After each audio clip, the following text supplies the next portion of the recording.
7वीं सदी के अरब की धरती पर एक ऐसे व्यक्ति ने जन्म लिया जिसने समूची मानवता का ध्यान अपनी ओर खींचा। हजरत मोहम्मद PBUH ने एकेश्वरवाद, इंसाफ और भाईचारे का संदेश दिया। उनका संदेश सुनने वालों के दिलों में घर करने लगा और धीरे धीरे इस्लाम पूरी अरब दुनिया में एक नई रोशनी की तरह फैलने लगा। लेकिन जब 632 ईस्वी में उनका इंतकाल हुआ तो उनके अनुयायियों के मध्य एक बड़ा प्रश्न उठ खड़ा हुआ, इस्लाम का नेता कौन बनेगा?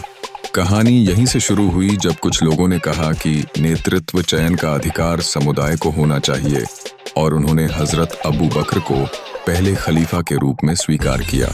लेकिन दूसरी ओर कुछ अनुयायियों का मानना था कि पैगंबर का नेतृत्व उनके परिवार से होना चाहिए, जिनमें से प्रमुख थे हजरत अली।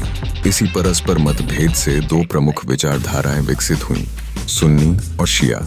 यह विभाजन केवल एक राजनीतिक मुद्दा नहीं था, बल्कि यह धार्मिक और भावनात्मक गहराई भी लेकर आया। इस विभाजन को और भी गहरा करने वाला पल करबला का युद्ध था, जो 680 ईस्वी में हुआ।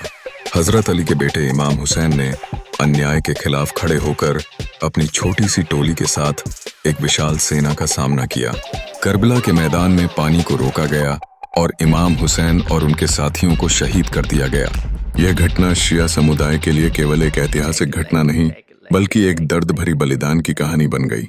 आज भी शिया और सुन्नी के बीच कुछ धार्मिक और परंपरागत अंतर हैं। जैसे सुन्नी लगभग 85-90% मुस्लिम हैं, जो 4 इमामों के फिक़ह को मानते हैं, जबकि शिया लगभग 10-15% हैं और इमामत पर भरोसा रखते हैं। लेकिन महत्वपूर्ण यह है कि दोनों कुरान को मानते हैं और पैगंबर मोहम्मद को अंतिम नबी मानते हैं। फर्क केवल व्याख्या और परंपरा में है। यह विभाजन आज भी केवल इतिहास नहीं है, बल्कि यह राजनीति और देशों के रिश्तों को प्रभावित करता है।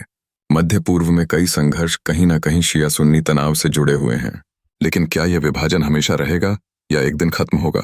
इतिहास हमें यह सिखाता है कि मतभेद होना स्वाभाविक है, लेकिन उन्हें संघर्ष में बदलना हमारी पसंद है। शिया और सुन्नी की जड़ें एक ही हैं और शायद भविष्य भी एक ही हो सकता है। समझने और जोड़ने की जरूरत है।